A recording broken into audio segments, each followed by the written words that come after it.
San Alonso de Orozco. Alonso de Orozco nació el 17 de octubre de 1500 en Oropesa, provincia de Toledo, España, donde su padre era gobernador del castillo local. Cursó los primeros estudios en la vecina Talavera de la Reina y durante 3 años actuó como seise o niño cantor en la Catedral de Toledo, en la que aprendió música con notable provecho.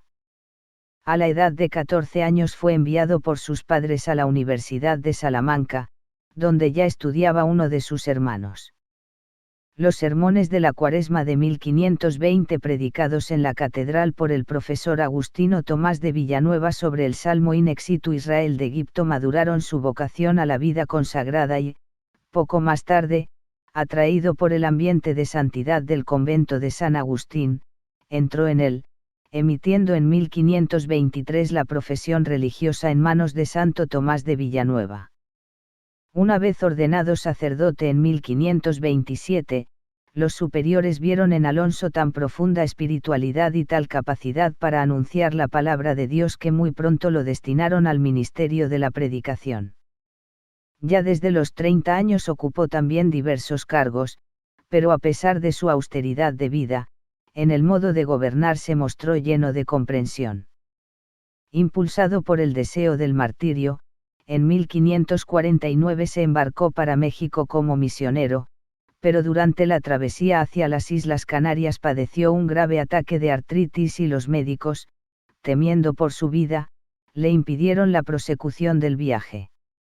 En 1554, siendo prior del convento de Valladolid, ciudad desde decenios atrás residencia de la corte, fue nombrado predicador real por el emperador Carlos V y, al trasladarse la corte a Madrid en 1561, también él tuvo que pasar a la nueva capital del reino, fijando su residencia en el convento de San Felipe el Real. Vida sencilla. No obstante a ejercer un cargo que estaba exento de la jurisdicción directa de sus superiores religiosos y dotado de renta, renunciando a privilegios, quiso vivir como un fraile más, en pobreza y bajo la inmediata obediencia de sus superiores.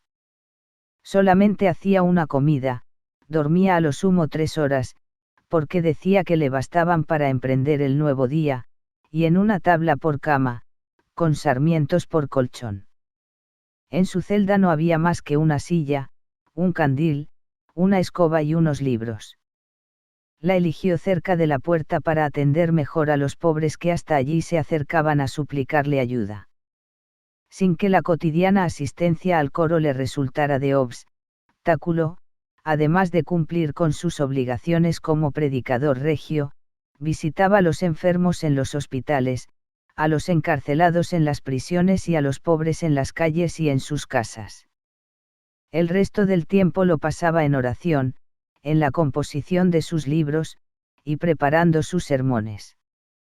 Predicaba con gran sinceridad de palabras, pero con mucha hondura espiritual, fervor y afecto, a veces, con lágrimas en los ojos, expresando la ternura de Dios hasta en el tono de la voz, igual en el palacio ante el rey y la corte que en las iglesias a las que era llamado.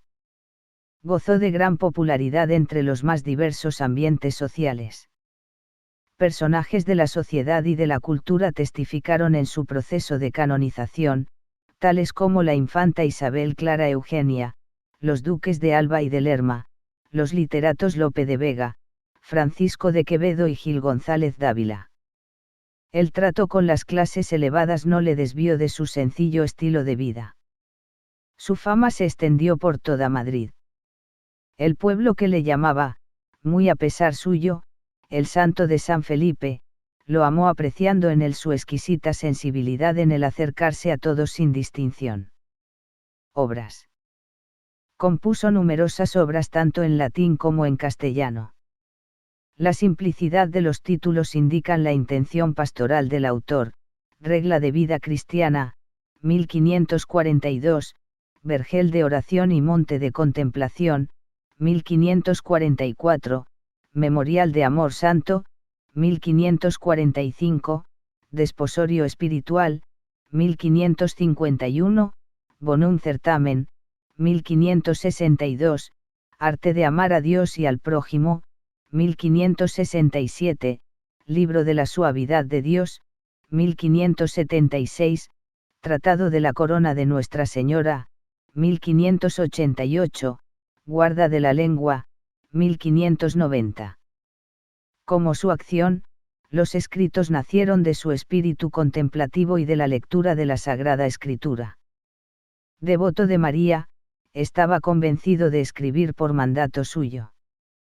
Cultivó también un ferviente amor a su propia orden, componiendo obras sobre su historia y su espiritualidad con ánimo de mover a la imitación de sus hombres mejores.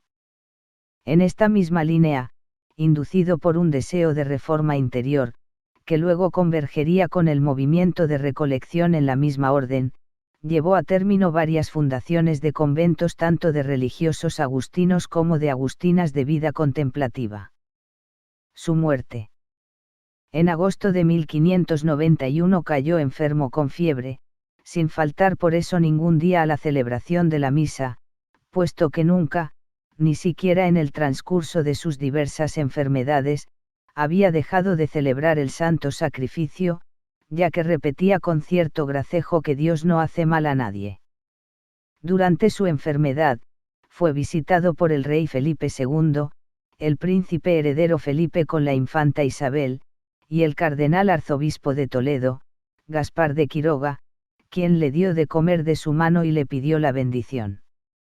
La noticia de la muerte, acaecida el 19 de septiembre de 1591 en el Colegio de la Encarnación que había fundado 2 años antes, actualmente sede del Senado español, conmocionó la ciudad. Por la capilla ardiente pasó el pueblo de Madrid, que, como refiere Quevedo, se agolpó ante la iglesia del colegio hasta derribar las puertas, pues todos deseaban hacerse con reliquias, astillas de la cama, fragmentos de sus ropas, zapatos y cilicios. El cardenal arzobispo se reservó para sí la cruz de madera que durante largos años el santo de San Felipe había llevado consigo. Fue beatificado por León XIII el 15 de enero de 1882 y canonizado en 2002 por el beato Juan Pablo II. Vicisitudes históricas hicieron que sus restos fueran trasladados a distintos lugares. Actualmente reposan en la iglesia madrileña de las Agustinas hasta este momento denominadas del Beato Orozco.